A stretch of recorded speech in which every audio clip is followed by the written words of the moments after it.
Hi, my name is Caroline Wesley, and I am in my fourth year of an IDS and Poli-Sci degree with a minor in East Asian Language and Literature.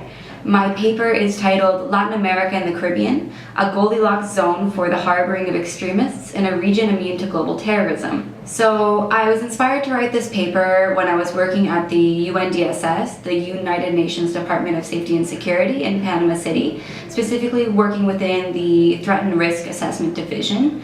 We would synthesize social media and news media information into security threat information and write larger reports, and we would also make forecasts. So during my time at the UNDSS, I got really interested in the role of global terrorism as well as domestic terrorism in Latin America and the Caribbean, and it was for this reason that I decided to write this research paper.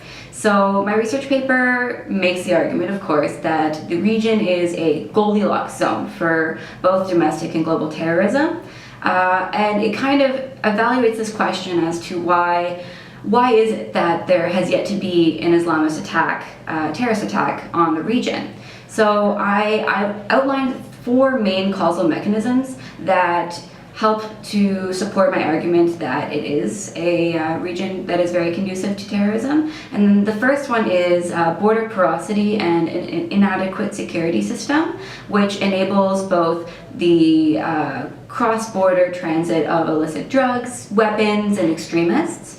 The second was that institutionalized corruption facilitates these interactions among higher levels of government, lower levels of government, as well as with extremist groups. And so that is a really important factor conducive to the continuing of Islamist terrorism, as well as extremist terrorism and domestic terrorism.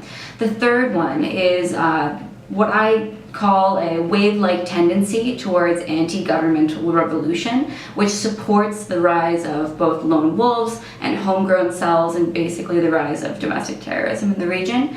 The fourth one is urbanization and technological development, which have really allowed extremist groups to spread their message and spread their membership across the region. In the end, I conclude that these four main causal mechanisms are what make Latin America and the Caribbean a Goldilocks zone for global and domestic extremist terrorism.